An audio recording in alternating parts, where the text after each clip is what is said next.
You're listening to the Verhoeven Effect podcast. I'm Conlon. And I'm Nathan.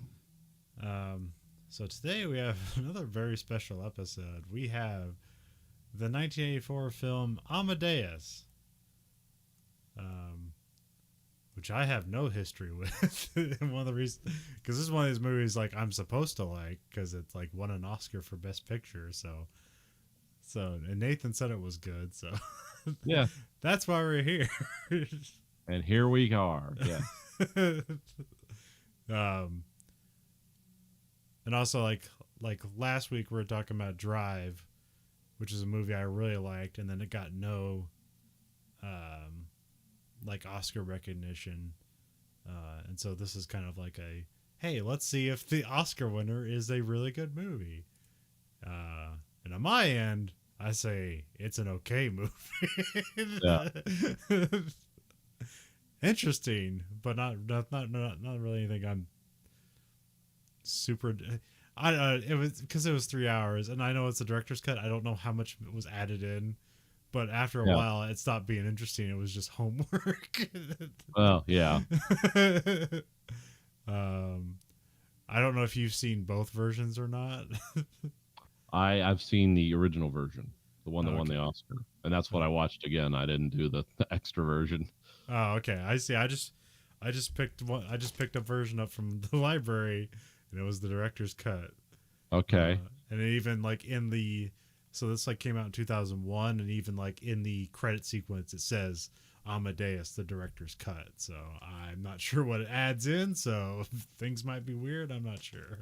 Yeah, I don't yeah, it was like it's like 2 hours is the regular one. Huh. I think. Okay. Although this is like one of the coolest covers for a movie.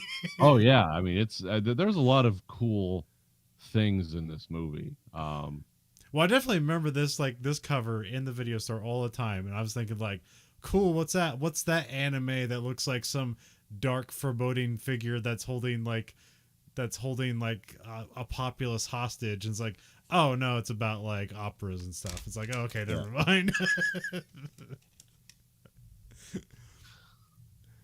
um, Came out September 19th, 1984. I don't know, Nathan. Did you go to the theater to see this? No, actually I didn't. I would have been 10 years old, so that would have been kind of I would have been a really smart kid. If I was what it's like I want to see Amadeus, mom. Um, no, but I watched it. It was one of those things you see on the HBO like late when I was like 12 or 13, and I was like, oh, this is kind of interesting. Basically, based on the performances of Tom Hulce and F. Murray Abraham, like they really made it it was kind of a cool idea. Yeah. Because this is a genre of culture and art that I am like, it's a dead zone for me. I mean, I know what classical music is. I've listened to some, but I'm not like just into that world. But it's kind of an interesting. I found the movie to be enjoyable. Yeah. It's like, yeah, this is an insight into something that like you will never make a big Hollywood movie out of. It's like this just, especially in America, like it's not part of our culture. Um, Well, even I guess this movie was like independent production anyway, so like, yeah, and they found a distributor with Orion, so it wasn't necessary. Nobody was clamoring for it either. it was a mostly American cast, which was an interesting choice. Yeah, and they get to use their accents too.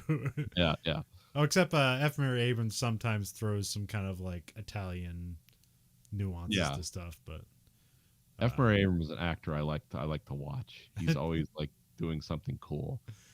one of these guys is from Detroit. I can't remember which one. Is Tom that Hulce, Tom? Okay. yeah, who played Amadeus. He's from. He kind of got out of movies and went back to the stage. Okay. So Directed by Milos Forman,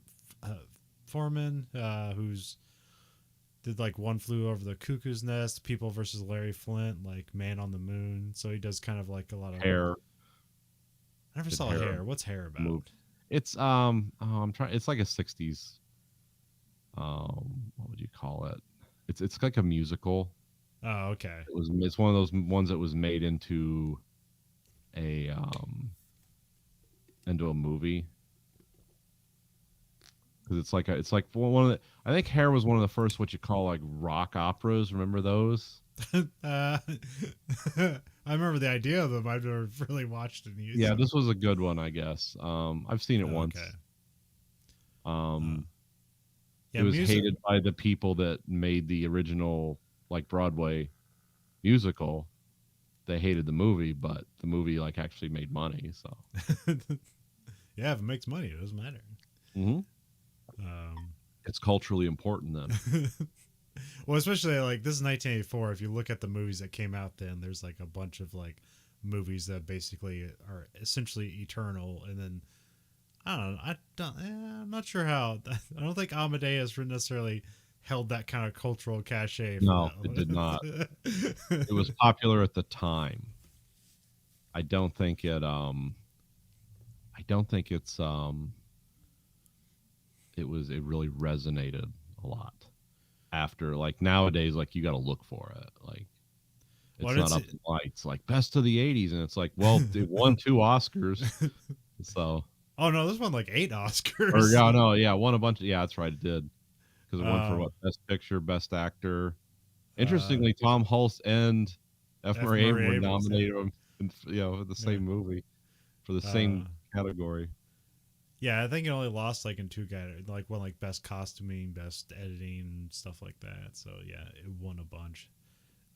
Which I guess like the trivia on this is that it was like it's one of the few like Best Picture winners to not be in like the top 10 of the box office. Yeah. So see, F. Murray Abraham's I like him because he was the foil for Sean Connery in one of my favorite silly Sean Connery movies, which is actually based on a really cool book called Name of the Rose. One that's set in the medieval monastery. I don't think I've seen that before. Oh, it's a cool movie. Yeah, it's who's in it? Sean Connery, F. Murray Abraham, Ron Perlman, Michael Lonsdale. Who else is it? And it was a famous Christian Slater is his apprentice monk. And it's a better book than a movie, but if you've read the book, the movie's a cool visualization of it. But it's basically about forbidden medieval books with illustrations in them that lead to sin and all the people that go crazy trying to hide the books. And so that's like, it's like, oh yeah, this guy. And then he was in Homeland for like 5 years, I think. Cinematographer is Miroslav Ondracek, who he does a lot of Milos Forman movies. He also does stuff like A League of Their Own. He did FX. Do you remember that action movie, FX? Yep, that's kind of a cool one. Kind of a weird one. It's a very like strange movie, but it's cool. There's like an FX and an FX2. Like I think I existed when they were in theaters, but like I've never saw them like in theaters or saw advertisement for them. But they were like all over cable television, to the point where I was confused when there became a cable channel called FX. Yeah, that gets weird. And they probably played FX on FX, but I never saw it. And now the universe ends. FX. We're dividing 0 by 0. Well, I remember FX. They love to play. Oh man, what was that? It was that Charlie Sheen movie where he like takes a woman hostage on the highway. Is it called like The Chase or something? Trust or The Chase, or something like that. I know the genre. Yeah, it's called The Chase. And they played that like all the time on FX. Kind of, and it's one of those like kind of guilty pleasure movies where like nobody saw it in theaters, but it became big on cable. So yeah, they used to run The Hitcher a lot. Always after like 9, you could watch The Hitcher over and over again. Written by Peter Schaefer, who also wrote like this, because this is based on a play. So yeah. Cast F. Murray Abraham, Tom Hulce, and Elizabeth Barrage, who was a last-second replacement, which I find that kind of funny. because it's like, well, how much time did she have? You know, like in theaters they have understudies where it's like if somebody gets sick, then somebody can take their place. But like because like Hollywood is so expensive for like someone just have a speaking role on film, like you don't like have change outs a whole lot. So No. and I think like the trivia was like she literally Meg Tilly like screwed up her knee like the day before filming, and then they brought her in. It's like that's pretty crazy. But you know, also I don't know what her first day of filming was like. You know, if she needed to know lines or anything like that. So Interestingly, Mark Hamill played Amadeus on the play. huh? Okay. Oh, I did hear some stuff where he was considered to be cast in this, but Yeah. So was who's the other guy? Kenneth Branagh. But when they went with an American cast, they were like, yeah. Which is interesting because like it's an independent movie, so they didn't have to do that, but they intentionally did that. It's like we want somebody to see this movie. Yeah, that's probably why they did it. I actually don't know. Before Mark Hamill, Tim Curry played Amadeus. Oh, okay. Yeah, like oh man. Yeah, we'll see how weird this is because like I had an whole extra hour to watch, so Yeah. my notes might be super weird. So I don't know what I'm also really guessing at the act structure because like for me like Act 1's like 20 minutes and then Act 2's like an hour and a half. So I probably got the act structure wrong, but oh well. You know, we don't get graded on whether we got the act structure correct or not, so it doesn't matter. But it just ends up being a spot to put in the show notes too. It's like to break up the podcast. So we have Act 1. We got music playing over a snowy street. You know, it's probably music from Mozart. Which once I get that guy has like the coolest name ever. Oh yeah, Wolfgang Amadeus Mozart. Yeah, that's a heck of a name. And even though like you know, I mean he's rarely called Amadeus, but that's just a cool name. But I forget what does that mean, like something of God or like joy of God or something like that. I think so. Yeah. But I also saw other like interpretations for that where it means like the opposite of that too. But anyways, we got someone screaming Mozart. He's like screaming like, "Forgive your assassin! I've killed you!" And then we got like servants or whatever scurrying to a door, and like they're eating like. The food in this movie looks pretty good but it's all like sweets, and I don't know what it is. It's like, is that a sweet like jam or curry, or is that like biscuits and gravy? I have no, but I think it's supposed to be like almost like a frosting and like a biscuit or something like that. Okay, that makes sense. Because I also would just lick biscuits and gravy out of a bowl. So you know. But we hear screaming behind the door. There's some crashing and then crying, and then they burst through the door, and then a guy's like slashed his throat with a straight razor. They carry his body through the streets, and then we intercut with like a dance hall. Just people are just dancing. We get credits playing over the top of the scene. And then we cut to like some priest is visiting the insane asylum, and yeah, we know that because there's people screaming. People are in costumes, and then some people are just naked, so we know it's the insane asylum. Or modern day Europe. The priest stops in on Antonio Salieri, that's played by F. Murray Abrams, or Salieri, I think that's how you say it. Yeah. I wrote my entire notes Antonio. So I'm sorry because like pretty much the rest of the movie they call him Salieri, but I'm just gonna call him Antonio. So I hope you understand. Again with this, I don't know. Do you know the like history of this? Like, you know how much close this is to reality or anything, or is this? No, it's just like famous characters that existed around the same time. Okay. I guess in like reality, I have in my research for this. Because there's like a YouTube channel that just talks about like Salieri and some of the lesser known composers of that time. It's like him and Mozart had like mutual respect for each other, and and of course everyone knew Mozart was a genius. So, but I mean, here he was just made into the bad guy because who'd know? It's just one of those things. Like, yeah, who'd know? But like what I mean, like when you like saw this, was like, did you have any kind of competing knowledge, or did this become your knowledge of the No, situation? this became my knowledge when I saw it. Only as an adult did I bother to do any kind of research. And by research, I mean the briefest skim of things, because this doesn't really connect to me in any like historical way or anything. It's just like, oh yeah, this period of music. It's like, yeah, this is like the weird Stanley Kubrick movie, that Barry Lyndon. It's like, this kind of stuff.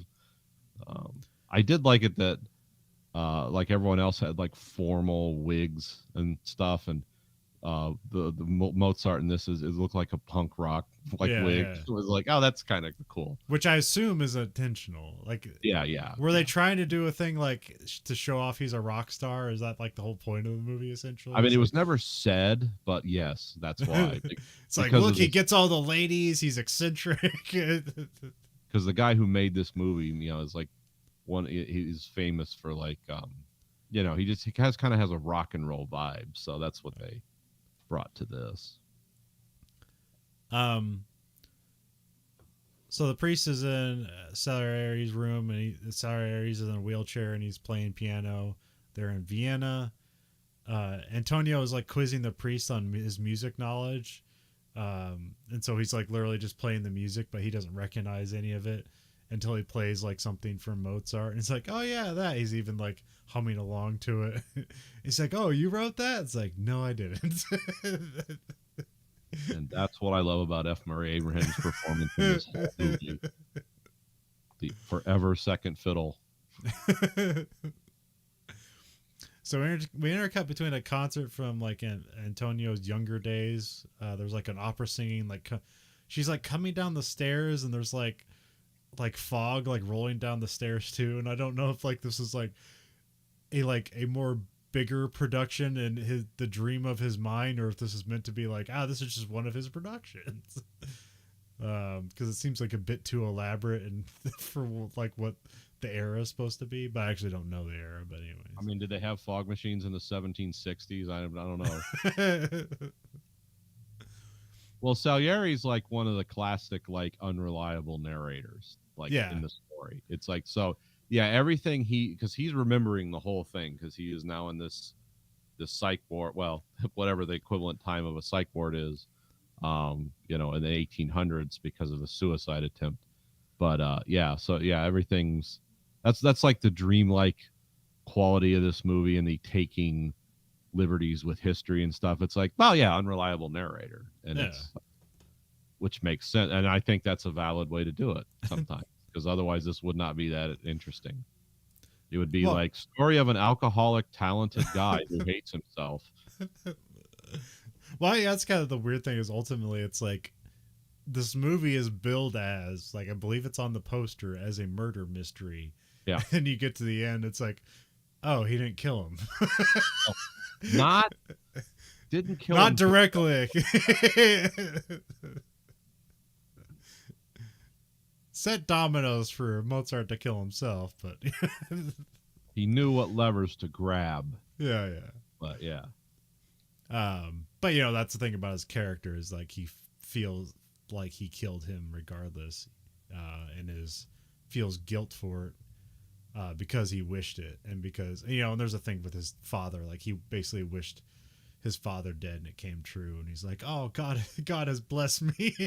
So, and this is like the flip side of that. It's like, oh, you wish for death and you got it, and now you hate yourself. Yeah.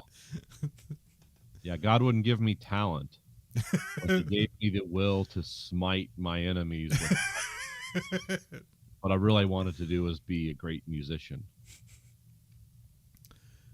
Then the Antonio plays Mozart, which the priest happily recognizes. They both have bad teeth, which is kind of unsettling, but probably era appropriate. Yeah, it's appropriate. We know those guys wore wigs, don't you? Oh, is that? Well, I've heard this from different sources at different times. Some people say it's not as true as people think, but it is true in a lot of cases. Is because one of the side effects of syphilis is your hair falls out if it's untreated. And of course, Oh. they couldn't treat syphilis back then. So yeah, that's a lot of so some people who had syphilis wore wigs, and people that were trying to suck up to them wore wigs themselves, even if they didn't. Their hair wasn't falling out. And it was also hair was like filthy because you're not getting in the shower every day back then. Yeah.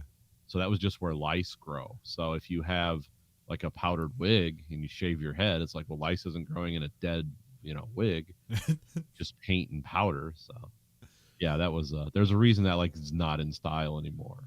But once like, we like lose the ability to like treat sewage and have hot running water, wigs will come back. Or you have like, the Japanese like what the show I know. What's the Shogun era? Is that Japan? Anyways. Yeah, that's in Japan. Well, the guy had like the balding head, and they just made that. It's like, well, that's the style now. Just because he couldn't handle being bald, it's like, well, then everybody's bald. I won't stand out. I just imagine when I see like some of the shots in this movie, like there's not a lot of exterior shots, but there's some. And it's like, yeah, all these cities from that time and even before, it's like, I can't imagine what those smelled like. Awful. I mean, it's just like. I mean, you'd probably get used to it, but yeah. Yeah. Get a fresh smell of those cities would be just a wretch. Because now when you go into cities or places, like occasionally there's a vague whiff of sewage. Yeah. Which like sort of makes sense because there's thousands of gallons being generated an hour. Or millions, depending on the size of the city. But yeah, back then, like they didn't even like they were just throwing it in the street. There wasn't only the king had, and he just had a table that he sat on, and somebody took the pot away. Like, yeah, that was the world before hot and cold running water, bathing, and sewage everywhere was probably pretty awful. Or you wouldn't notice. And then you were being pulled around by horses, which seemed to poop like every 5 minutes. Yeah. It's constant. Just dead dogs in the street and stuff like that. Yes. Rats everywhere. Couldn't smell good. And it's probably even worse on a boat. Oh my god. Wooden ship. Everyone's drinking like some, just homemade grain alcohol. They're like having GI problems all over the place. Yeah, so here Antonio claims to the priest that he killed Mozart. Then we cut to some kid playing piano, but it's Mozart. He's a kid. It shows him being like a savant. Does savant just mean genius, or does that also mean like a young genius? I think it just means an absolute genius. Okay. Like it's like someone who wasn't even like trained like to a super high level. It's just they naturally came into this. Mozart was also trained, but there's some people like, because they still use that, like those guys that are like blind, but they don't communicate well, but they can hear a piece of music, like intricate, like math music, like Bach or something. They can immediately play it on the piano. Like that's a savant.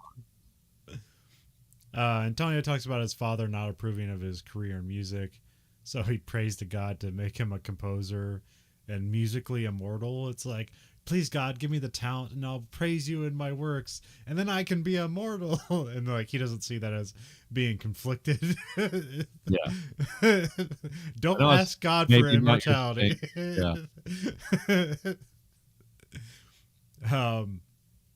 And then his father chokes to death, which that allows Antonio to pursue his music in Vienna. I'm not sure why that clears away other than his father isn't there. Like, is Antonio presumably coming from wealth, and now because his father's dead, he just inherits that wealth or something? I think part of it's that, and I think part of it's also the complicated like patronage and art system. Like he basically became a free agent once his father died.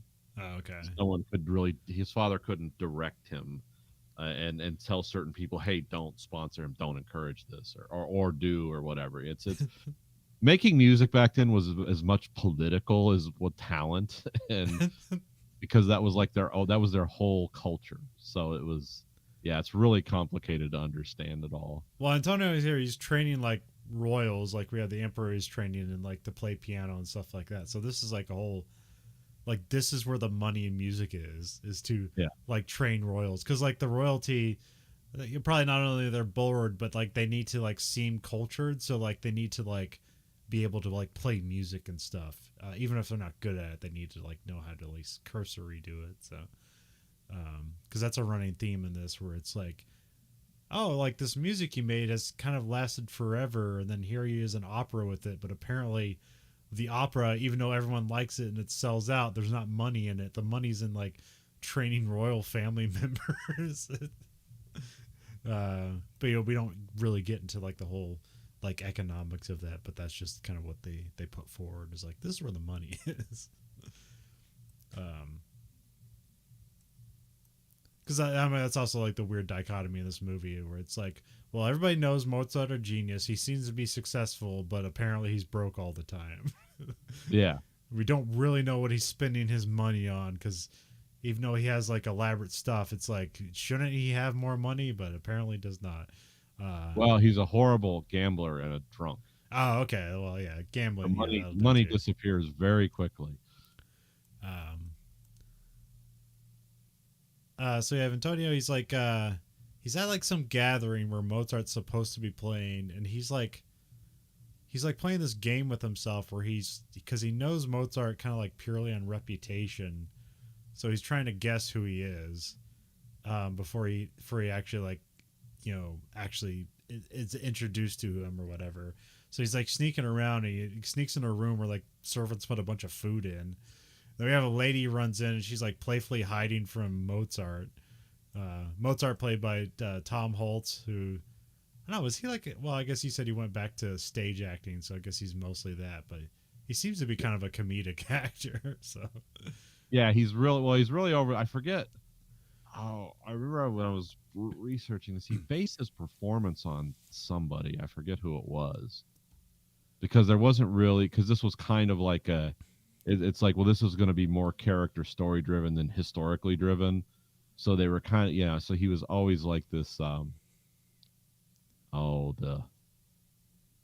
sort of rebel. That's yeah, what he was supposed to be. And so, yeah, here, because he had that real weird laugh, yeah, like, became the hallmark of the movie. yeah. Which, yeah, it's hard. It's more of a cackle. Yeah. I can't even like replicate it, but yeah, it's super weird, because it's weird, because it's like in some way it seems like it's like off-putting and sharp, but sometimes it's endearing and sometimes it just seems forced, and at all times you don't know which one it is. It's just all of those things all at once. This is guy's nervous tick, as he just laughs like out loud too much. And I forget what it is. Apparently I've heard the interviews with Tom Holtz, where he said like he can only do that laugh when like the cameras are rolling. He's never been able to do it when it's not. So, so either he does that so he never has to like ever do it again. He's like, yeah, I can't do it without the cameras rolling. And he's like, I'm never going to do that, and this is my polite way of telling you to go fuck yourself. Mozart's being like playful and doing some weird like backwards talking game with or how do you say her name? Not Costanza. It's like Constance. Yeah, something like that. Well, I forget. They could, at the end of it, they just call her like Stanzi or something like that, doesn't he? Costanzi. Yeah. That's played by Elizabeth Barrage. Her, she has kind of like more comedic roles as well. Not really a deep catalog with her, but she's pretty good in this movie as her last second replacement. Yeah, because she's not just there to be like arm candy and stuff like that. She's actually like the person trying to move along Mozart's career to at least some success. It's like, it can't just be all creation. You actually have to turn this into money sometime.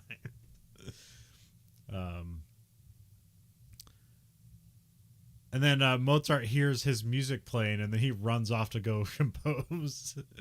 He gets there in front. It's like for some concert for the Archbishop or whatever, everyone's in powdered wigs except for Antonio for some reason. Like I don't think he has a powdered wig in the whole movie, but it's No, he's always like darkly dressed, darkly clothed.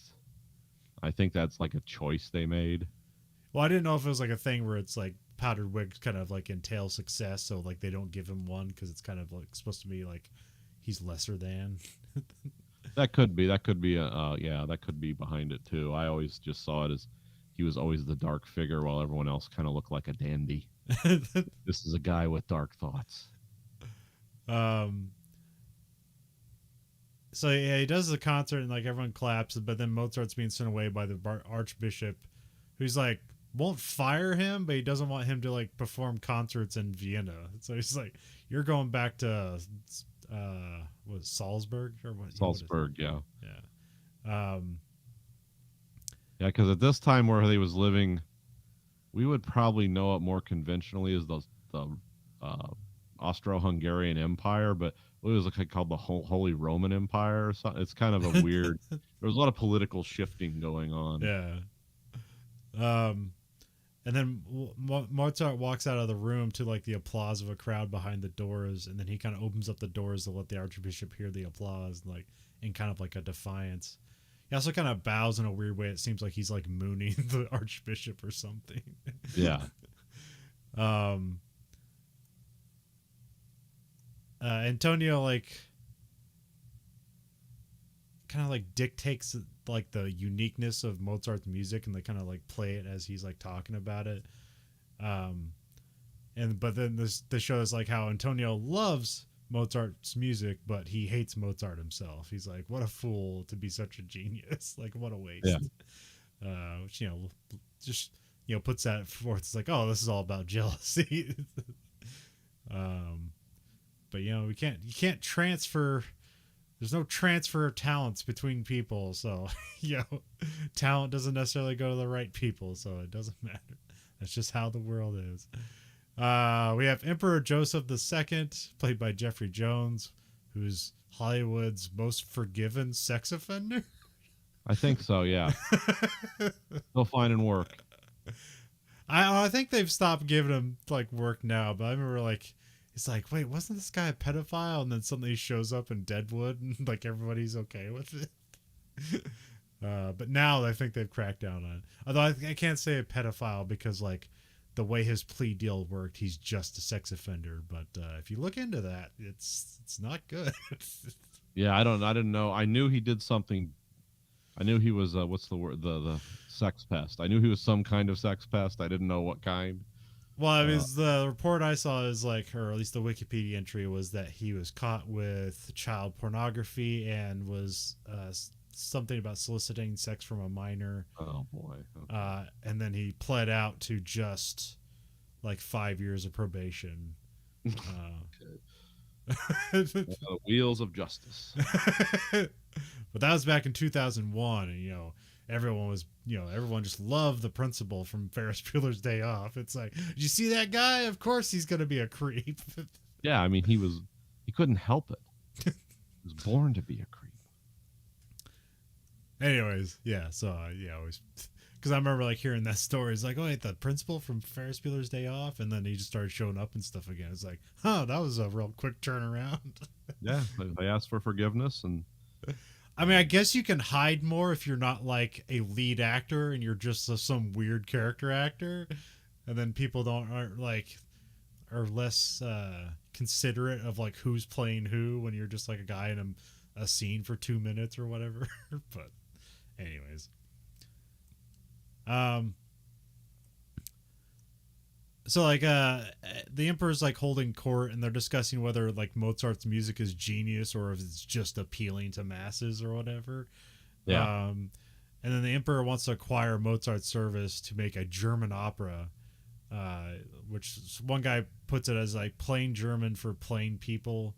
So it's essentially, here's a weird thing, because like I guess I learned this. I don't know if it's true, but they're talking about how like opera can only be done in the Italian language because it only works in that language. And so here they're basically like, no, let's have an opera in German for our people.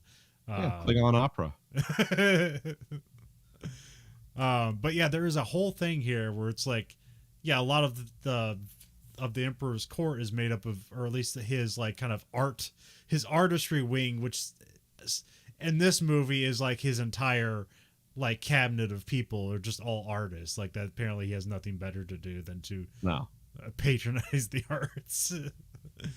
But they're all Italian, and that's a whole thing where it's like, no, this all needs to be in Italian because it's the only way art can be made.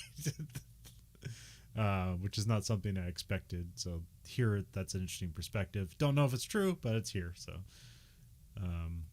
it's something sure that would seem true. Like that. Well, because you got to remember, like for years, for centuries, like Germany was the farming sector of like the Austro-Hungarian Empire.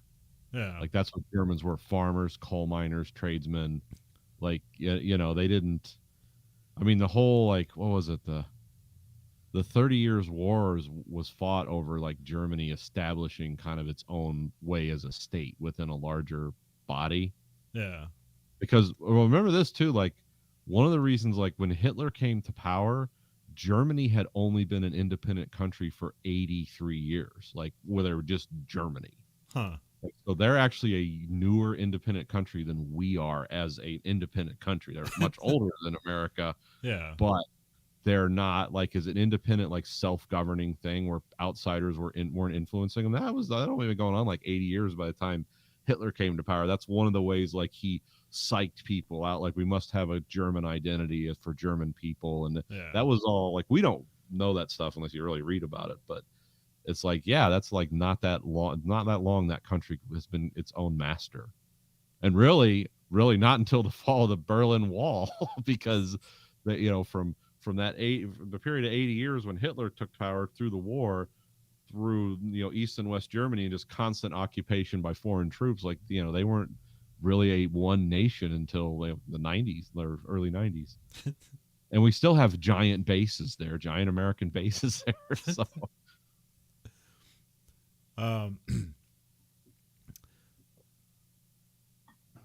So Antonio picks up on that, like the emperor just wants to annoy the archbishop by hiring Mozart, and then he's like, you know me.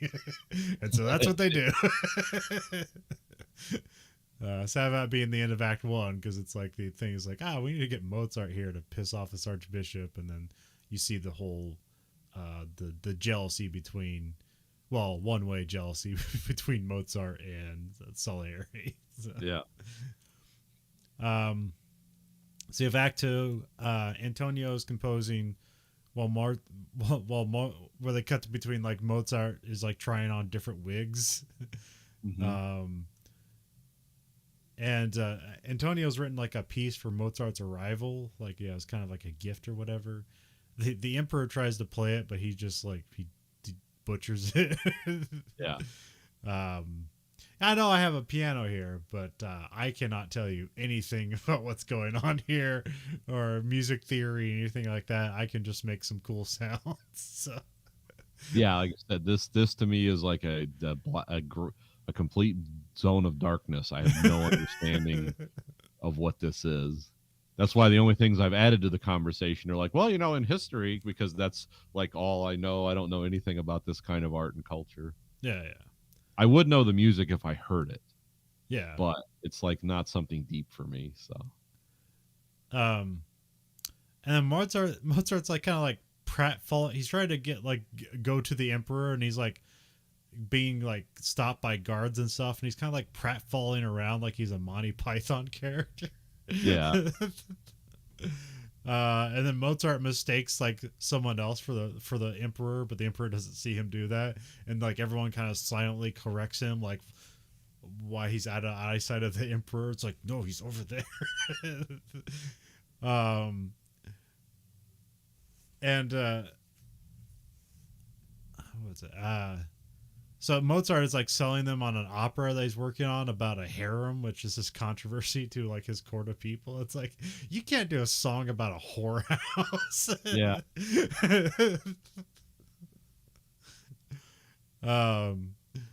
But he swears. Even though like, we have one down the street, like write a play about it.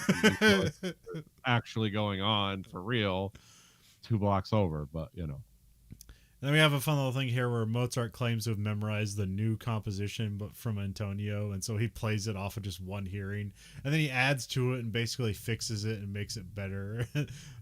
To the immediate hatred of Antonio, it's like, oh god damn, he's so talented. He was just riffing that. I worked on it for like a week, writing it out very carefully with a quill. But I don't know. That's kind of thing. I mean, they do get at it a little bit, but there was always a thing with like these people like, oh, they're so supremely talented. Like, it's just a natural gift. And it's like, no, they just worked at it. Like you see in this movie, Mozart works all the fucking time. Yeah. To the disaster of his entire life.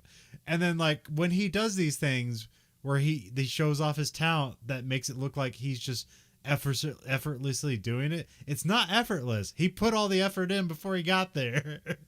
Yeah, he didn't just show up and like, here I am.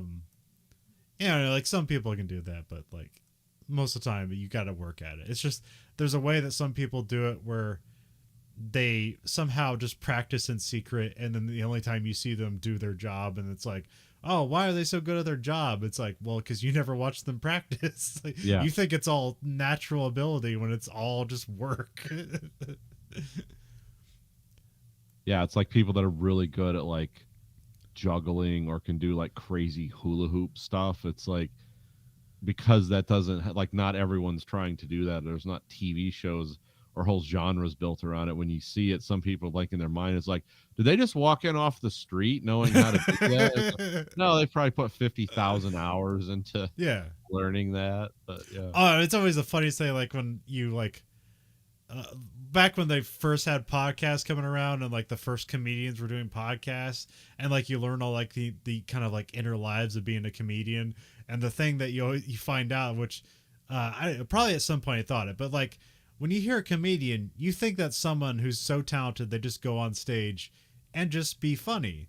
You have no idea that it's like written and prepared. I mean, later on, like, you know that, but there's still people that go to comedy shows think someone just walks up there and be funny, and like they can just do that forever. It's like, no, this is like prepared and practiced before you even see it. And then they get super mad when like they go to like a comedian's like 2 shows from a comedian and he's doing the same act on a different show, and it's like, yeah, I take an act across America, it's the same act, it was slightly different. Now see, that's weird because no one would think that of a prop comic. Like a prop comedian, like no one's gonna think like, oh yeah, he's just like walked out of a bar and here he is telling us a story. It's like, no, that guy's gonna get credit for his work, and you want to, and there's funny stuff put in there interstitially, which is very performance driven, and then he's gonna do, if you saw that, you want to see that act again. Yeah. The guys like Carrot Top and who was the guy who just died? Gallagher. Like, yeah, it's just like, that those are the only guys that get away with like, oh, I saw his act, it was just as good the first time as it was 20 years later. But yeah, some people are like, they don't understand, like these guys work a year to develop 45 minutes of material or something. Like it's all the lines, everything's practiced. There's no, there's timing there. There's, because I was listening to like the Joe Rogan guys always gave me an insight into like, oh, there's clubs that people pay money to see the finished performance, and then there's like workout clubs where guys are just working on things. Yeah. And some people get really angry at that, like, oh, this sucks, do your thing again. It's like, dude, I'm trying to develop new material. What's also weird is that people get angry about it because they want to believe that someone could just go up there and off the top of their head just rip out like a funny performance and do that every day for the rest of their lives, and it being unique every time. Yeah. But no one would treat like sports athletes like that. It's like no one would be like, oh, this guy sucks. I mean, what's he been doing? He's like, well, it's his 3rd year in and he's coming off an injury. They don't understand. All they see is like, he didn't make the play in this game, screw this guy. It's like, well, he's only worked his whole life to get there, and he's also playing against the other best people in the world at this particular ball and hoop thing or whatever's going on. So it's like, yeah. And it's also almost the opposite for music, where it's people get mad when someone's playing their new stuff. It's like, no, play the stuff from my childhood when I liked your music. Play the stuff from when I was happy.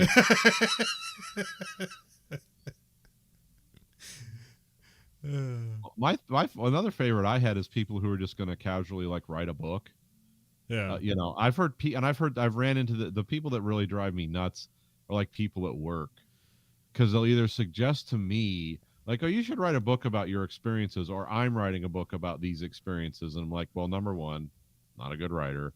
Number two, there's nothing really interesting about this experience that you could just write down on a piece of paper and translate to someone else who's going to sit there and read it and like, yes, I'm at the end of the assembly line and this guy's drunk and he's walking sideways. Is he going to get sucked into the pit? Like, that would not, that's funny situationally, not funny to read about. To read about it, it's like, God, these people psychos? Is this a prison?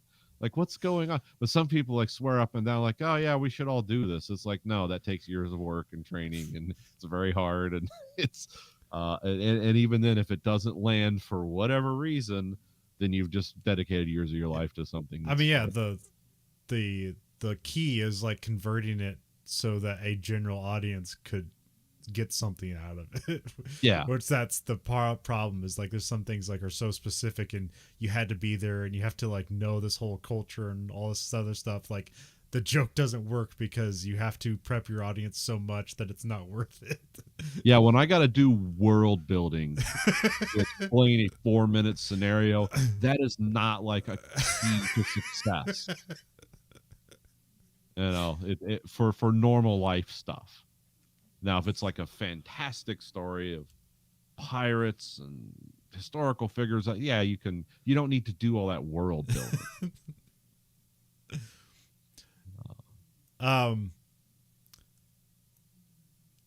So yeah, we have Mozart like changing up Antonio's like music he composed to the horror of Antonio. So now Antonio hates God himself and Mozart. Yep. It's come full circle. We have Caterina Cavalieri, played by Christine Ebersol. You've seen her and stuff. She's like a mom a lot in television shows or whatever. So she shows up for like singing lessons, and she's like in an elaborate dress because she's trying to look nice for Mozart. Because I think that's the whole thing. The reason she's there to like, is Mozart around? Yeah, which is kind of funny because it's like Antonio's the composer, but they also hired Mozart, so I don't necessarily know what's going on there. It's like, are they competing now, or are they in different departments, or what's going on? Or are they just hiring him to work on the one opera right now? I think, as I recall, the Emperor just wanted him to work on that opera. Oh, okay. Because I believe they're still trying to develop the opera, but I think Salieri is more in the like general entertainment division of less opera, more like just, you know, musical performances just of music without a production going on. Yeah. That's what I got out of it. I don't know if it's true. But. We cut to Katerina. She's doing Mozart's opera. Mozart has like a pink dyed wig. Yes, it's very punk rock. Antonio's annoyed by the opera, but like all the women in the audience seem to be impressed by it. But like some of the royals are like, I don't know. Yeah. I also have a line here from Ephraim Abrams when he's the old and telling the story. He says, "I was in love with her, or at least I was in lust with her." Yeah. Which I think the priest laughs at or something. I think I forgot to mention, so there's this whole thing like when he makes this prayer to God, like, "Hey, make me good at music," and then like I'll praise, you know, your teachings or whatever. He offers up chastity. And so he's like, well, I'm never going to have sex, and then you're going to make me good at music. And then as a bonus, you're going to kill my dad. Yeah. That's how this is set up for this movie. That's where there's a whole thing where it's like, oh, obviously Mozart's just sleeping with all these different women, and Antonio doesn't get to do that because he made a promise to God. Where in reality, that's not how it works, but that's just how they make the That's the drama for the movie. So Yeah, it's his internal like chastity and his self-loathing transfers into this hatred of God. Yeah, and those vows of chastity always work out really well for organizations. I mean, I don't need to go into depth on that, but it's always a good thing to like, normal human impulses. Yes, eliminate those and replace them with faith. What could go wrong?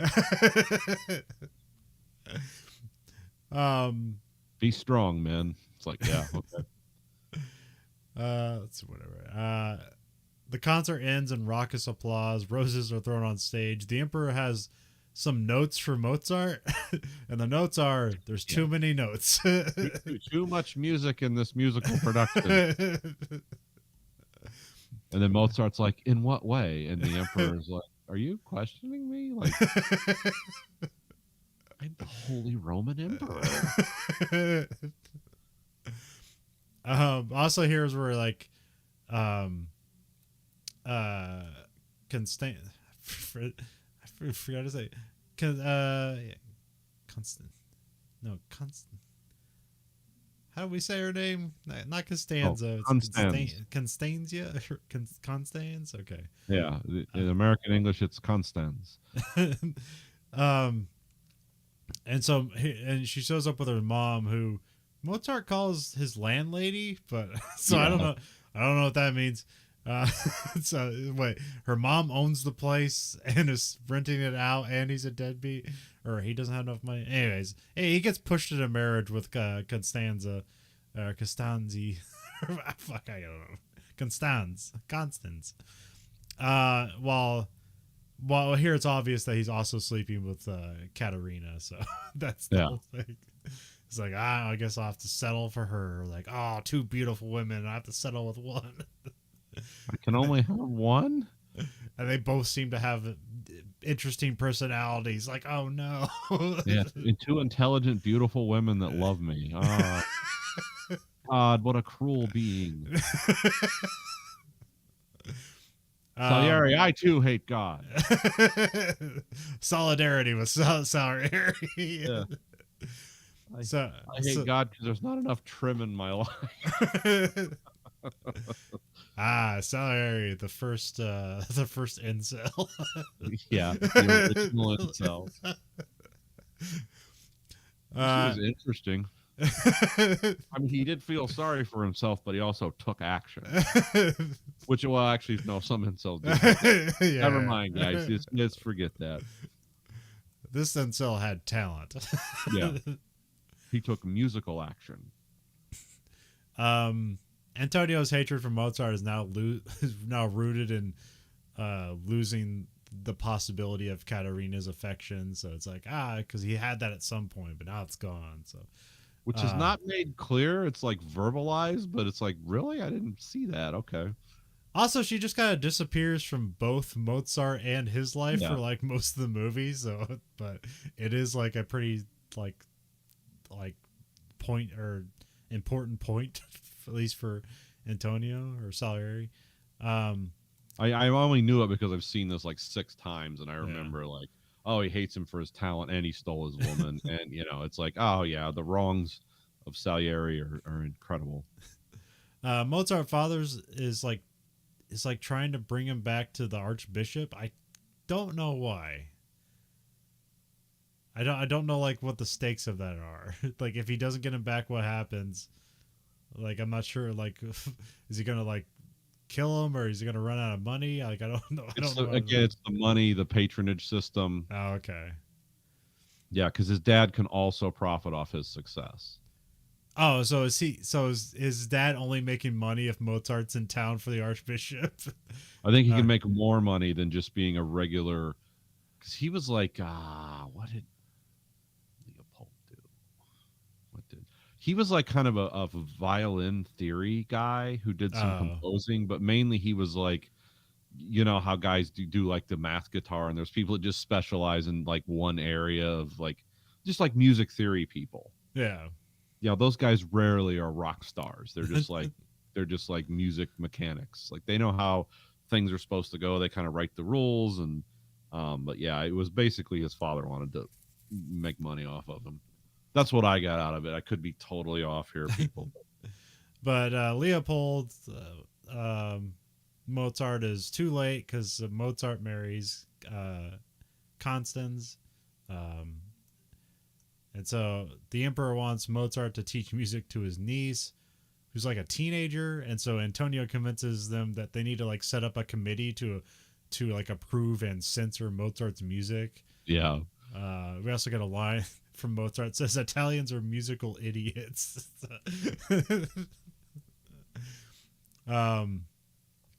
Then Constance sneaks Mozart's music to Antonio to be like reviewed so Mozart can like keep his job. But Antonio learns like Mozart doesn't make copies of his music, and he's just like enthralled by all the originals. This is also where he realizes that like what Mozart writes down is kind of meaningless to everybody else because he just has it all in his head. And this just kind of like keeps things in order, not necessarily, but mostly it's all in his head, which it infuriates into Salieri. So he's like, yeah, he's kind of I doing can't a do music, that. he's doing a music shorthand. Yeah. It's kind of a guide. It's like, oh yeah, you do this and then this and then this. But you can't like just grab that and recreate it because it's like it's gibberish. But Constance won't let him keep the music sheets, and so Antonio like offers like, if you sleep with me, well then like I'll let him keep his post.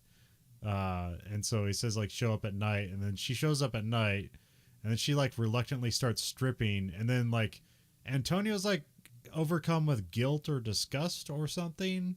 And he like rings the bell and has her like run away, run out of the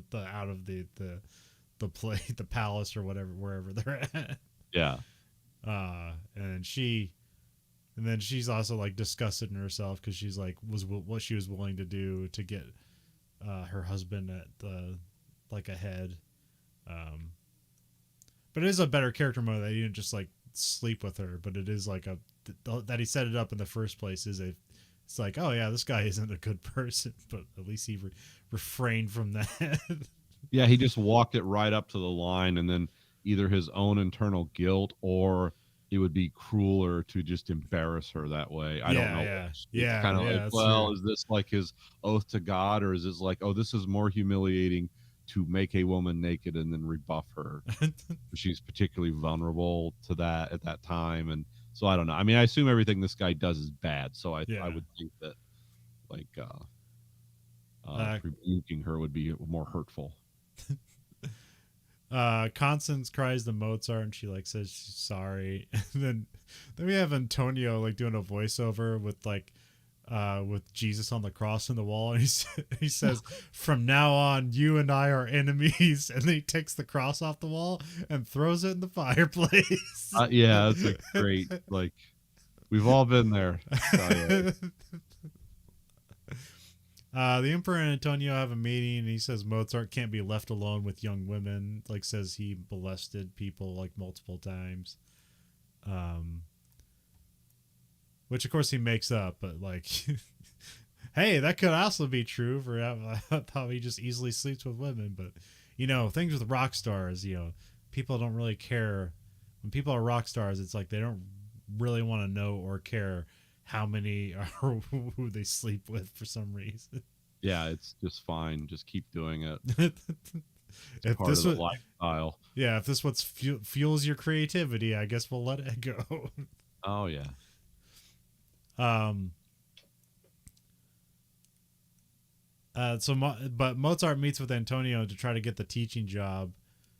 And this is where it's explained that like his operas are successful, but like the money's in like teaching royal families like piano and stuff like that. Yeah. Which I guess we like I didn't really comment on like a lot of the opera performances, but like I guess when you hear Mozart's music, you just kind of just think of like almost like the piano portions of it and stuff like that, rather than like, you know, a people singing, like a production being put on, a play and production being put on and telling a story, and then like you have like the whole band and orchestra and stuff like that. Like I forget, like it was a way bigger thing than just like what it's been condensed down to now, where it's just some, you know, notes you recognize. Yeah. Um, yeah, because they're like the important thing is it's not just the music, it's the importance of like the story they're telling, which is a lot of times like clever ways of using like old stories about gods and stuff to like make like draw connections to what's going on currently. Yeah. It's a way to sneak in sort of like political ruminations underneath the royalty. It's like, oh yeah, I love Greek gods. Like, no, this is about you being like above all power, and then like you getting your comeuppance. But they don't realize. Well, look how out of control Zeus is. It's like, yeah, that's not really about Zeus. So I mean, that is an interesting thing about this movie, is kind of drawing those comparisons. Like, oh, it's still the same. It's just kind of a different thing. But also, I kind of feel bummed out because it's like the music seems to be a pretty important part about this, and nobody in the orchestra is pointed out whatsoever. There's never like, oh, this person's a real great like whatever. Like nobody, you don't meet the orchestra at all. Who is the best flautist in Vienna? Like, wow. Yeah, absolutely no idea. But Mozart does get a job working for Baron Harkonnen. Yes, he does work for Baron Harkonnen. It's his character's name's, or wait, no. Yeah, the character's name is Michael Schlumberg. I forget the actor's name, but he played Baron Harkonnen in the 1984 Dune. So same year. Kenneth McMillan. Okay. Now, I had to look that scene up on YouTube because it wasn't on my cut, but I did find Baron Harkonnen was in this, so I did look up his scenes and watch them separately. Okay. Yeah, because like in this, he's supposed to like teach music to like his daughter, but he ends up playing music to like appease and also like piss off some of his dogs. And so like this guy is more like pleased with just like how his dogs react to the music rather than his daughter. So that absolutely pisses off Mozart. So he decides he's not going to lower himself just for the money. He can't do that. So, then Mozart's dad just ominously shows up for a hug, like he's in a weird cloaked figure. And he walks to the stairs and hugs his dad. It's like, this seems like some Star Wars shit. But Mozart seems happy, but I don't know. Mozart's working on his masterpiece. Constance is pregnant. And so, of course, because of that, you learn all that. They go out and partying with Mozart's dad. And this is some eyes wide shut shit going on here. Except it's like, they're a bit more conservative, so it's like showing ankle is basically like the giant orgies, eyes wide shut. But they all have masks. It's all elaborate. It's all underground rich people doing weird things. And oh, you must punish me as like a fun thing to do. Yeah. I have sinned.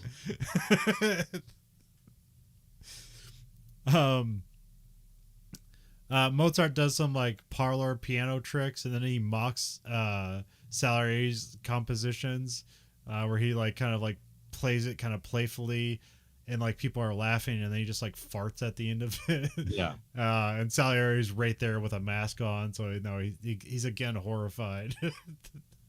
Because he's literally like, he sees that like, oh, like I'm a joke, like literally. Yeah. And I guess like all the stuff that Tom Holtz does here is like he did it for real. I'm not sure, but that's what the trivia said. So. Oh, okay. I don't know, also somebody said like they put experts to watch this movie, and apparently they said like every note hit on the piano is correct. So they didn't just like have them just whip their hands around the piano. They're actually like playing it, but. Again, I don't know. Yeah. 6 of one, half a dozen of the other. Okay. That's sometimes there's trivia and sometimes there's things you just wish were true. Yeah, it's like this would be cool trivia. Well, make it so. Through the power of the internet. Power of the internet compels me to make this up. so Mozart and his dad and Constance are like having an argument because like basically Mozart's broke, but he just doesn't admit it.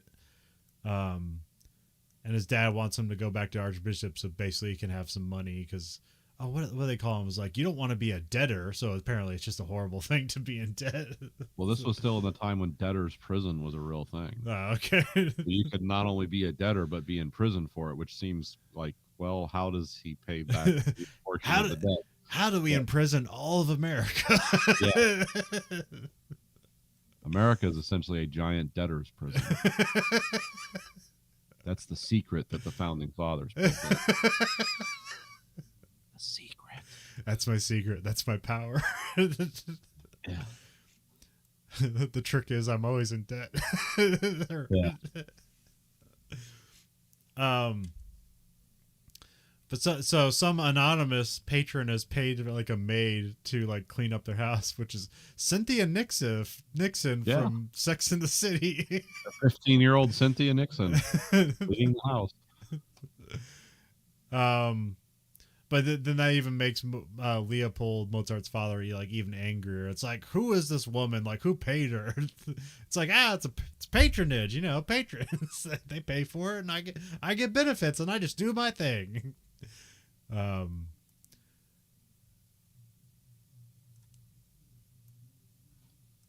see where that. But yeah, of course, she's revealed to be she is a spy for Antonio. So Leopold's like fears are totally like true. He wasn't unjustly afraid. The maid lets Antonio into Mozart's apartment. He's like writing an Italian opera about Figaro, which I'm not sure what that's about, but apparently it's a banned play by the emperor because it was a play that was done in France, and apparently it caused distress amongst the poor people or the general public of France, and they're like, basically began some uprising that would eventually kill Marie Antoinette. Whoops, don't want that. Or at least that's how they kind of set it up here. I'm not sure how much any of that's true. So,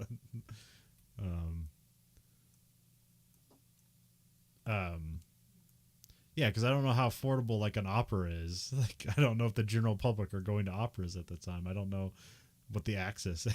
Well, in France they were. That was a big thing there. Oh yeah, okay. Yeah, oh yeah. That's why, so many ideas were spreading around France. Yeah, here I wrote down some dialogue where Mozart's trying to explain to the emperor like why he should be allowed to do this, and he says, "Forgive me, Your Majesty, I'm a vulgar man, but my music is not." Mozart's doing rehearsals, and here we apparently find out that ballet is forbidden at the opera, so just no dancing at the opera or something. I don't know. Yeah. The Count Rosenberg like tears out all the music during the ballet portion, and so Mozart goes to Antonio for help, and so he gets him the emperor to show up during like one of their rehearsals, and he sees that they're just dancing and there's no music, and the emperor's like, "Hey, what the hell's going on? Where's the music?" And it's like, "Sir, you've decreed that we can't have ballet during the opera." And it's like, "Well, fix it." It's like, okay. It's just people jumping around and you can hear their feet hitting. Yeah. It's like, this is what ballet is like when there's no music. It's disconcerting. Yeah, it's weird. So then they have the opera, but it seems to be it seems like all the young people like it, but the emperor yawned at it, so apparently that kind of like put like bad vibes throughout the art world. It's like, the emperor yawned at it, so it must suck. One yawn means that like it'll have a shorter run. Yeah. 2 means it lasts a month, and like 3 means it won't last a week. So I don't know. Yeah. Again, it's like, is that true? Who knows? It's cool. Also, there's something about like his opera here where it's like it was a lot about stamina. It's like, we're gonna have this sequence and it's gonna be 20 minutes long. So he had like a 4-hour opera when most of them were supposed to be like, I don't know, like 30 minutes or something. So yeah. So he was this was an audacious performance to go that long.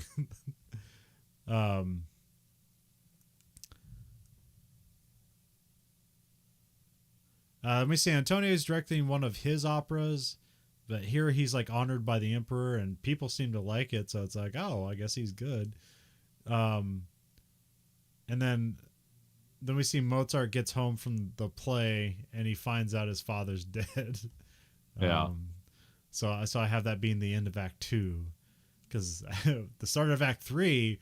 We have Mozart enters his dark phase. He's drinking more. He's not wearing wigs. He's more sickly, and he's having more trouble with his wife. Although, yeah, there's a thing here where it's like, you have to assume he's just sleeping around all the time. They don't really get into that.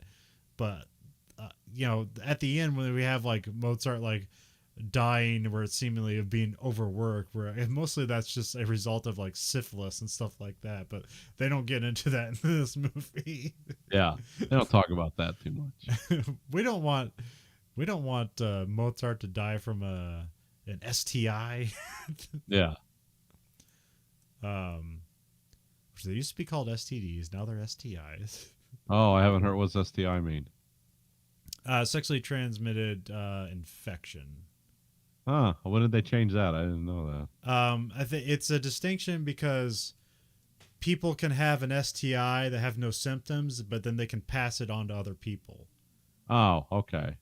And so it just covers the whole gamut. It's like you can have the infection, or you can be infected and have not have symptoms. Where it's like before, I guess it technically just means like it's only the people that have the disease or whatever. So infection covers all the bases there. So I was listening to podcasts, and it's like, when did this change, and like, what's that about? And if I was from the South and a Republican, I'd be like, why are they changing things? And then I read up on it. It's like, oh, I guess that makes sense. Yeah. Well, I figured I thought immediately there was like a science reason. It's like, oh, they've changed how they define it or whatever, but I just didn't know what it was. I don't know. It's like DUI is now DWI. Is that still DWI? And I can't remember like is it because, what is it? Because like DWI just means driving while influenced, right? But yeah. Why they change it from driving under the influence? Do you remember why? No, I don't. I can't. Yeah, I can't. No. Things change, and you find out. It shifts around. Yeah. Antonio shows up in a costume. I think it's a death mask or something. It's his father wore it at the Eyes Wide Shut portion of the movie, where it has like a face on the front and the face on the back. Here they're calling it a death mask. I'm not sure. The face on the front and back thing is kind of what's Janus, the Greek god, which I don't know what that's about. But the two-faced god, yeah. Yeah. And so here, apparently, I like that he just. It's clearly Salieri. You can hear his voice, but Mozart just never picks up on it. So it's never a problem for Salieri to hide from Mozart. But no, also, you got to assume like Mozart's deep into the throes of alcoholism, depression, and whatever diseases are working on him. So he's probably more susceptible to this. Yeah, and it also was a really dramatic scene. It's cool. Yeah, it is dad. He's reeling from the death of his dad too. So it's a whole thing. So he commissions an opera from Mozart, but this is the whole ploy where he knows he's in a vulnerable position, and he's asking for like this play about death, and he basically knows that if Mozart completes this play, it'll be the death of Mozart. That's what you're supposed to get out of this. Antonio like fantasizes about Mozart's death and composing his funeral like out of revenge, which is funny and petty. We see Mozart, and he's out with his family, and they're watching like a comedy opera, and it's probably meant for young people or commoners. I'm not sure. You got a bunch of little people. You get a weird horse that they feed it things, and then it farts out different things. Yeah, that was strange. I don't know. The crowd seemed to love it. So. He talks with some guys names like Emmanuel. Scheindecker or something like that. Scheidecker. Yeah, it's like Chickanator or something like that. I don't know. He like challenges Mozart to like write like fantasy. I'm not sure if he did, but maybe he did. I'm not sure. No, he did. Okay. We have Mozart being drunk and desperate. He goes to Schlumberg looking for money, and Schlumberg says no. Because he's not even offering anything in return. He's just like, I'm Mozart, give me money. He's like, nah. Which I don't did. So in the theatrical cut, is that scene there, or they just cut that? Is that guy's like? Is he cut out of the theatrical cut entirely? Which one? With the Baron Harkonnen guy. So is he's cut out of it completely. Okay, I had to watch the scenes or his scene, 2 scenes on the. Okay. Yeah. Emmanuel comes by at night, like looking for the composition.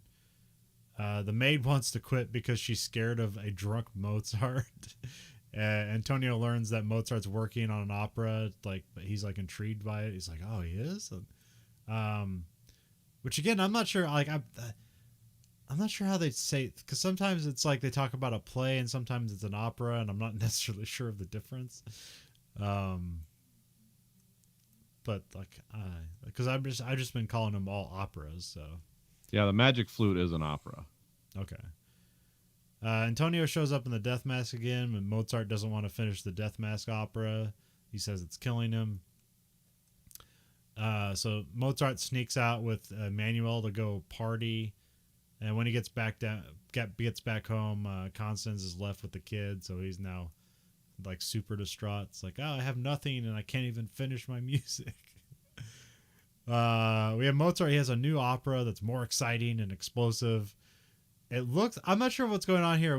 I thought it looked like Mozart's like doing side work as a piano player, but I think they just need a piano player for that part, and he has somebody else conducting. But anyways, he like passes out drunk during the performance, or riddled with syphilis, but they don't really get into that. Antonio has like one of his guys grab Mozart and throw him in a carriage. They take him home, throw him in bed.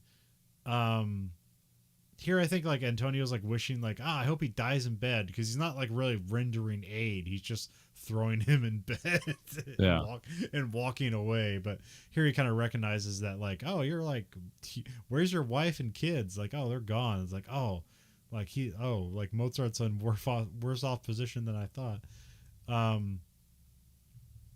Mozart like comes to and he like thanks Antonio for coming to his opera, because he said like none of his other peers like came to watch him, and so this kind of like hurts Antonio. It's like, oh, you have no idea how much I hate you, that you don't even know that I'm not your friend.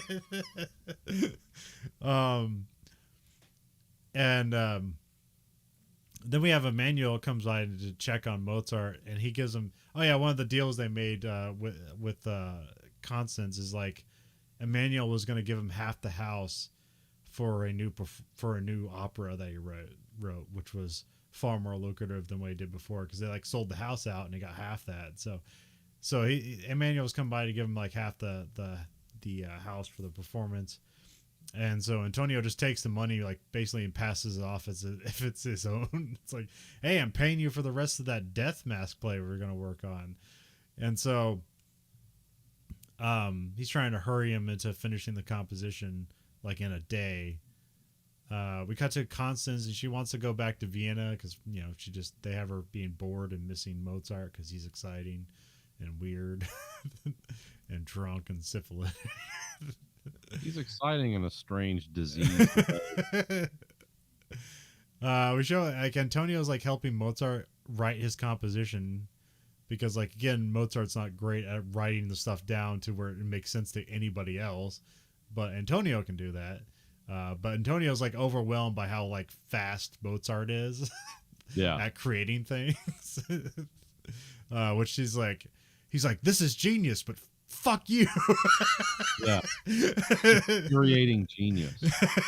I can't steal it fast enough. We have the opera is being like played over the top of Constance coming back to Vienna. We see Mozart is sickly and pale. Um, Antonio's like really charged up and he wants to keep going. And you see like it's like day. They've been there the whole night, so it's like you see day like through the window, but like Mozart's like seemingly dying. Constance comes in. She finds Antonio like sleeping on the couch, and she's angry. Is like, "What are you doing here? Like, we hate each other. I never want to see you again." Um, and then Constance sees that they're working on the Death Mask opera, and so she wishes Antonio gone. And then Mozart just dies in bed. Yeah. She just goes up to him and he doesn't respond, and he is He's trying to do like chest beating CPR. And then Mozart's just very unceremoniously put into a coffin. Oh yeah, I love the trapdoor coffin. Ridden away to a graveyard. Yeah, there's a trapdoor in the coffin. They just drop his body off into a body full of a grave full of bodies. So a mass grave. Shovel full of lime, and there you go. Yeah. His friends and family kind of see him off, see the carriage off. Yeah, it's like so unceremonious, but it's kind of like it's almost like it's basically like what Antonio wished, and like but the only thing he didn't have is he didn't compose like some grand music to this indignity of death. Yeah. So we cut back to the old Antonio, and like the priest is like drained because he's kind of like he's been listening to his whole story, his life story the whole time, and basically finds out like, oh, he didn't directly kill Mozart, but he did put things in motion where it wasn't going to end well. Yeah.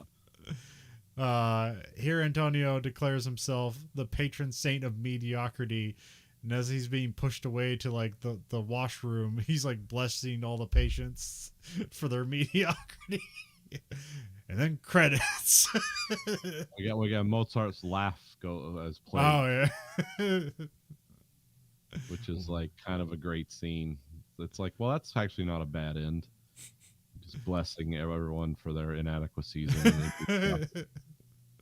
I am your saint. I am the saint of the self-martyr, the self-loathing, talentless, lost souls. Which I guess the ironic thing about this movie is after this movie came out, there was like an uptick in Salieri, people searching out Salieri, Yeah. and he kind of had a revival for a minute there, so that was ironic.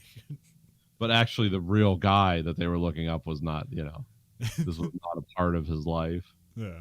He was just a competitive music guy in a very strange era of music that is still with us to this day. So yeah, this was a good movie, but this is this is kind of like a movie like I just automatically hate for a lot of reasons. Well, I guess not a lot of reasons. I don't like historical dramas and how they're rewarded for just portraying history. Okay. Because obviously, like again, like last week, like I love Drive. That probably should have won for Best Picture. What won? A historical drama. Why did it win? I don't know. It was deemed important. It's like, did you do anything original? It's like, no, we copied history and we were rewarded for cheating. Well, I think the love of historical dramas, which you're seeing less of them, but yeah, they're still out there.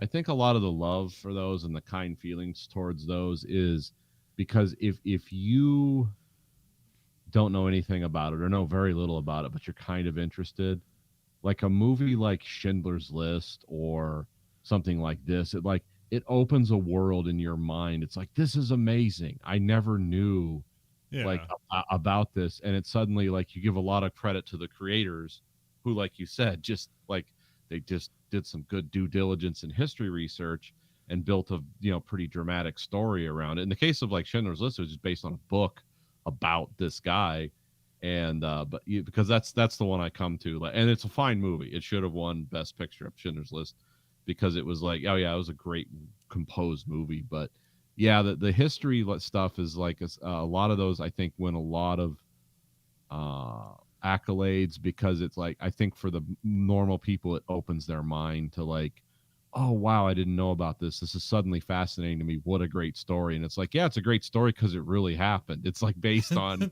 something that actually went on. Whereas like even fictionalized accounts of history or stuff, it's like they seem to give that a lot of credit. When it's actually, to me, it would be harder to make a world up out of whole cloth and throw your things in there. But it's like when you make a history movie, you can concentrate more on like the costuming and because you have something to bounce it off of. But I think for a lot of people, they win praise and because they introduce people to something that they didn't know about. Was that something nowadays when I watch like a lot of history movies, especially about history of the last 100 years, I'm sort of like, well, I'm just picking this apart in my head. If it's a part of history I'm knowledgeable about, it's like, well, that didn't happen and that wasn't like that. But some people, it's like, oh, this is amazing. What a well-written story. It's like, yeah, in your history book, it's a well-written story. Well, it's also like when an actor wins an Oscar for like a performance based on a historical figure. It's like, wait, you're just rewarding them for mimicking somebody well. They didn't create a whole new performance. Like that just seems to me that invalidates it, but I understand. I see it both ways. I think historical dramas done well are important and have a place, but I do think it was getting kind of overblown. Like you said, that's all that wins. And this though is not really like in that vein exactly, because it's kind of a historical rock opera with classical music. Yeah, well, I mean, at least this movie has humor to it. Yeah. And there's a lot of interesting stuff, but again, like I guess, well, maybe it's a problem with the version I saw where it was like an extra hour that I didn't need. Yeah, consume this in small chunks because it's not like World War II where it's like, oh, this I know people that did this, like they were my relatives, my ancestors. This is kind of like, well, I have heard of this guy, and like music is a big thing in snob music world. And even though it's a historical drama, it is interesting that like they don't have to perform an accent; they just do their natural accents because Milos Forman wanted them to concentrate on the performance and not on like doing an accent, which was a good idea. So. Yeah. Why this movie was like approachable and popular with everyone, and won a lot of awards because there was a lot of creativity that went into this. But this doesn't resonate like Blade Runner or something though. Like it's like, oh yeah, I remember this. Again, and also that's the thing, because I don't think a science fiction movie has ever won Best Picture. Yeah, you might be right. And like, well, at least to us, like we find science fiction far more important than I'm speaking for you, but I find science fiction far more important than historical dramas. And when it comes to reward season, that is never reflected. It's like, oh, we'll give it best special effects. It's like, thanks. Yeah. I'm sure everyone really respects that.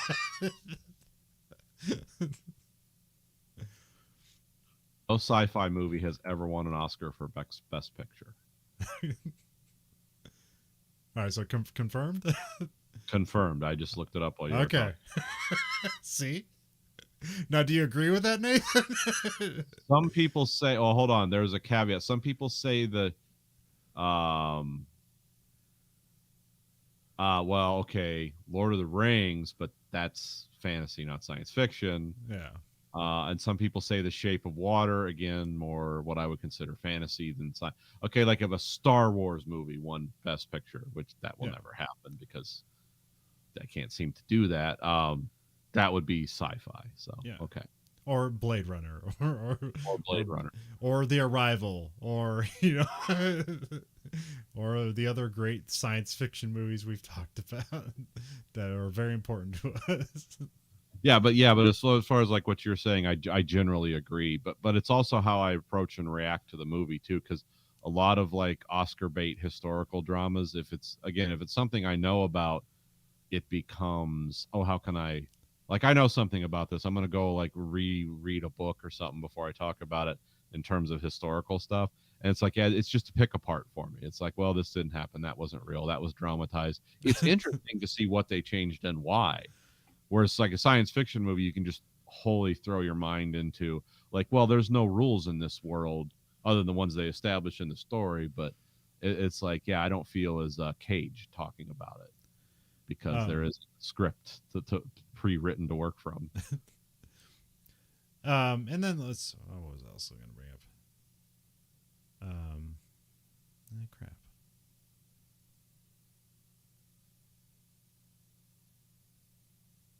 Oh, no, I just had a whole thought in my mind and I immediately forgot it.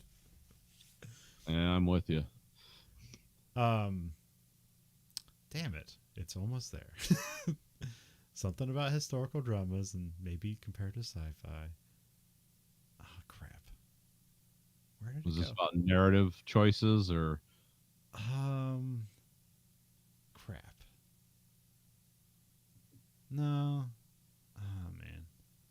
I don't know, but also like sometimes it's with, you look at like best screenplay and, that's always weird too. Because sometimes like, it's like, shouldn't Quentin Tarantino win every year for best screenplay? But it's like sometimes it's like about structure and stuff like that rather than like, well, Tarantino movies have cool dialogue. Yeah. Maybe if you stare at it long enough, it's like, oh, wait, these aren't really great screenplays. They're just cool screenplays. Yeah. I like the rhythm and the cadence more than the substance. How much information is being passed along. It's cool to use the F word in, a sentence structure like that. I don't know if we necessarily should be handing out Oscars for it. Yeah. But there's like a thing like, you have best screenplay and best adapted screenplay. So sometimes for me that seems like historical dramas should be something like that, where it's like you have best picture and then best like historical drama. Yeah. Happened 100 years ago. Oh, now I remember the point I was going to bring up. Because I remember we watched Forrest Gump, and that was a movie for the longest time. Like, I liked it when I was a kid, but then it became ridiculed for so long that I just remember like, I guess that movie was crap. And then we watched it, and it was like, oh, this is actually just a great, well put together movie. And it is, the things you remember about it are silly and kind of stupid, but it is a well crafted movie. And so it's like, okay, yeah, this is why it wins Best Picture. Yeah. But also, Pulp Fiction came out that year and probably should have beat it because that's probably has a more cultural lasting influence than Forrest Gump did, maybe. So they're about on the same level. I don't know. I think Forrest Gump was probably more applicable to a generation of people. It was like a movie about a generation of people that grew up during a time. Yeah. If you're younger than that, if you're not in that generation, which I'm not, you're not. It's like, well, this is almost a historical because it's like, most of this happened before I was born, and it's about the adventures of the unlikely guy that lived through everything and was at every pivotal moment in history, which was kind of silly and fun. Yeah. It was very Mark Twainy, and it's like, I'm going to tell an elaborate story and exotic and impossible and full of lies, but you're going to like it. So yeah, but I see that. As far as like which movie I've watched more, it's like, I've watched Pulp Fiction a lot more. So. I mean, maybe you'll have a different list, Nathan, but let's look up the movies of 1984 and see what competed against Amadeus. Oh, of course we have Threads. Yes. We got 16 Candles. We got Dune. Well, again, something I like more than Yeah. maybe not necessarily the best movie, but I enjoy it. We got the original Revenge of the Nerds. We got the Never Ending Story, Red Dawn, The Last Starfighter, Footloose. Red Dawn and The Last Starfighter should have been in there. Red Dawn became like the official movie of the Republican Party. Gremlins. Let's see what else we got here. Oh, The Bounty. Okay. That's a good one. Firestarter. If you like that. Blood Simple. Yeah. Children of the Corn. Oh, The Karate Kid. There you go. That came out in 84? Yeah. Okay, I didn't know that. I don't know. Yeah, the 80s kind of run together. Yeah. Oh, Star Trek 3, The Search for Spock, of course. You know, 1984, Yeah. another happy movie. Just in time. Oh, yeah, Beverly, Repo Man. Beverly Hills Cop, another great movie. Repo Man. Oh, Footloose. Runaway. Okay. Oh, The Terminator, of course. Yeah, See, Nathan, do you think Terminator should be Amadeus at the Oscars? I do actually. They're both good movies. They're just one. Like if I had to cast a vote for it captured my imagination and ran away with my mind more, it would be the Terminator. Even though it's like a brutally simple story, it's cool at the same time. Yeah. But anyways, yeah, Amadeus is fine. So I guess if you're interested in seeing like the opera composers being portrayed as rock stars, this is a pretty interesting movie, and they don't get overblown with it. They're not like, they don't have like them bust out an electric guitar just to like make the point, get the point across or anything like that, but they get as close as they can. They should someone should edit this movie, but it's all EDM music. But it coordinates with what they're playing and stuff, just with digital and electronic type music in that genre.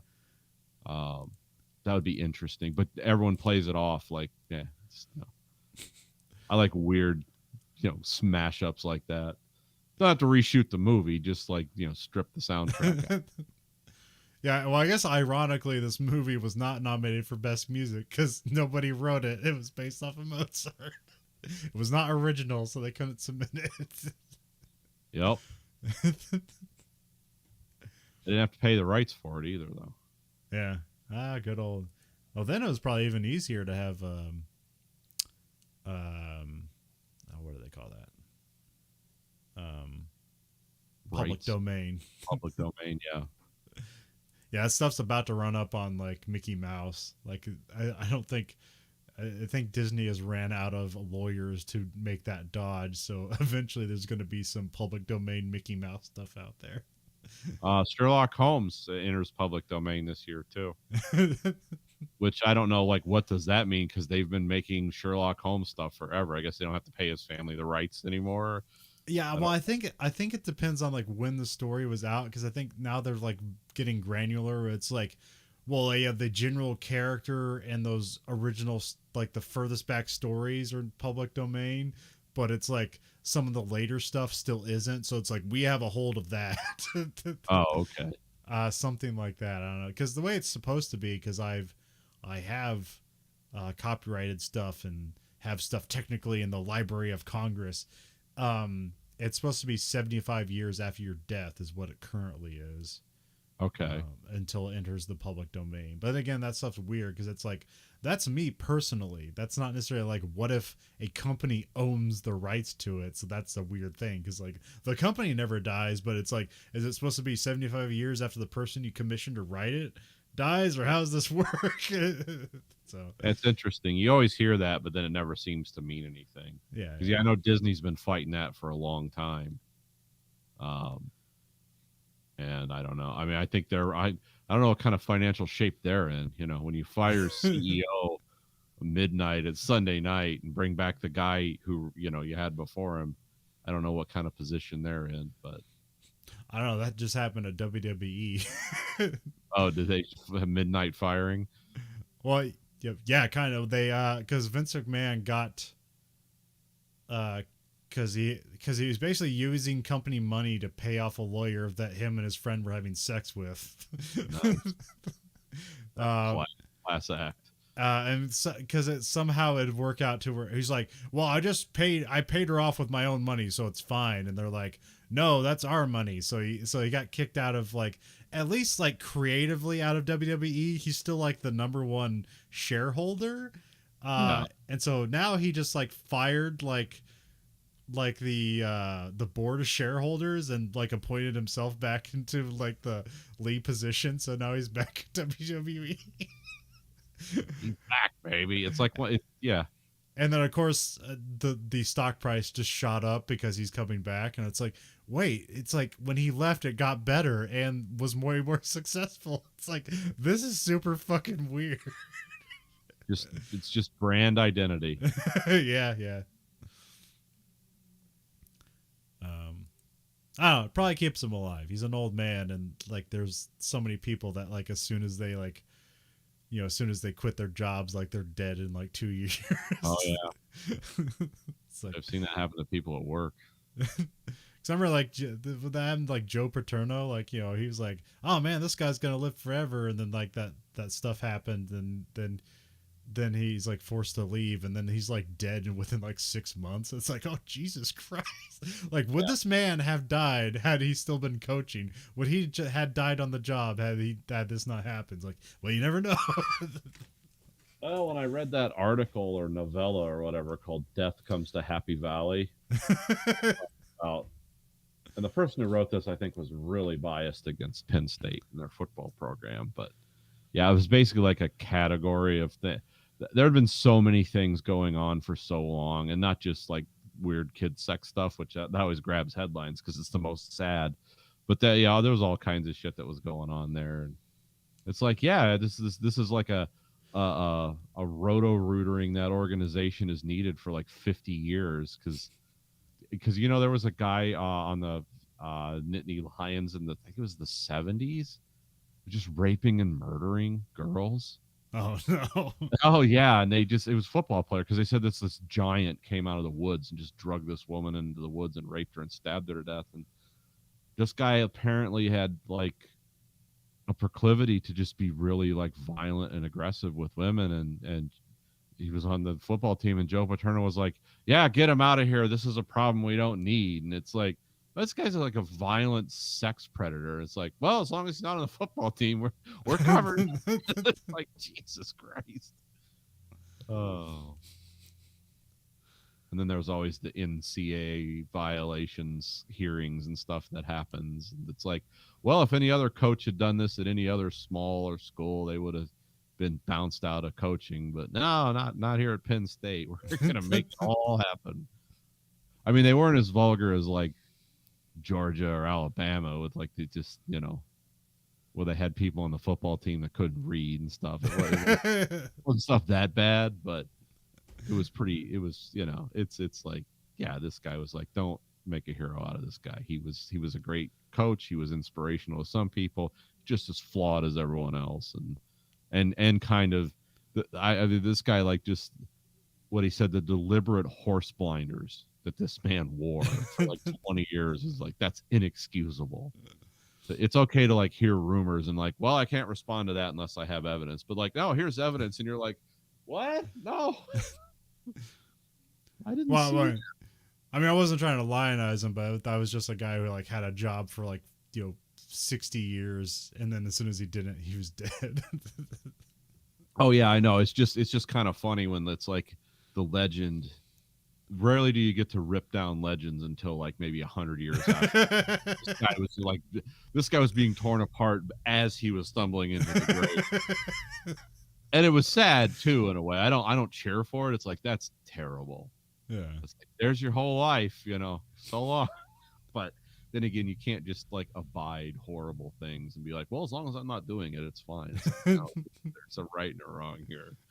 I never saw it, so I'm not looking the other way. I just never saw it to begin with. I wouldn't know where to look because it didn't happen in my life. Is this the Reagan defense? It's the Iran-Contra defense. It never works, man. The just following orders doesn't work. That didn't work at Nuremberg. The I didn't see it, even though it was plainly obvious to everyone. That doesn't work. Well, if you if you're like the the newly hired 23-year-old offensive coordinator of the team, like, yeah, it's probably, you're not gonna, if you make a lot of noise, you're probably just gonna get fired. But if you're the beloved everyone's grandpa football coach and you went and said, hey, this has got to stop, this guy's doing this, they're not going to fire you for that. Yeah. But if they do, well, guess what? You're a permanent fixture on the media circuit forever. Basically, pissing into their tent with a flamethrower. So it's like you're covered, dude. Either way, Yeah. but just can't do it. Sometimes having power and morals just works out for you. Yeah. Well, that's why most people have morals, don't have power. Yep. There is a correlation there, whether you want to see it or not. Much like Salieri, you have to conform to a system of beliefs to get ahead. No matter how twisted they are, because even though Salieri was less talented than Mozart, he still lived a full life and had a lot of money. Yeah. But between his war with God and his, deception and evil, it's like, yeah, he ended up in a loony bin. Yeah, The Salieri patron saint of failure. Salieri had everything except talent, and it worked out for him. But the one thing he regretted was not having talent. Yeah, he lived to be like 80 something in a time when most men died in their 30s. And because he was celibate, he never got syphilis. See, it worked out for him. And for him, the longer he lived, the more regret he had, because he literally got to see his art fade into obscurity and Mozart's rise from the ashes. That's why bitterness is the key to immortality. Just be bitter for the rest of your life. Well, if you liked what you heard and how can it, you can find us. How could you? You can find us at anchor.fm/Verhoeven Effect. Or you can go to verhoeveneffect.com. It'll take you to the same spot. You can rate our podcast on your platform of choice. But remember, the only thing the algorithm listens to is the highest rating. Remember, you control the algorithm. The algorithm doesn't control you. You can find us at Twitter, or we have listener support there too. You can support us on monthly stipend. You can be a patron, much like in this movie. Of the arts, yes. And you can play our podcast to your dogs and see if they help. We will be your patron saints of mediocrity. Yeah. Yeah, if you, like us and Salieri, are bitter and mediocre, we can form our own little hug box of money. Because remember, no matter how miserable you are, money is always the frosting on the turf. I'd rather cry into a palm full of cash than a bowl full of nothing. Salve your grief with gold. You can find us at Twitter at Verhoeven Effect, Facebook Verhoeven Effect. You can find us on YouTube at American Greed Factory. You can watch both that show and this show live and unedited. And we have t-shirts at belowthecollar.com/Greed Factory. So for the Verhoeven Effect podcast, I'm Con.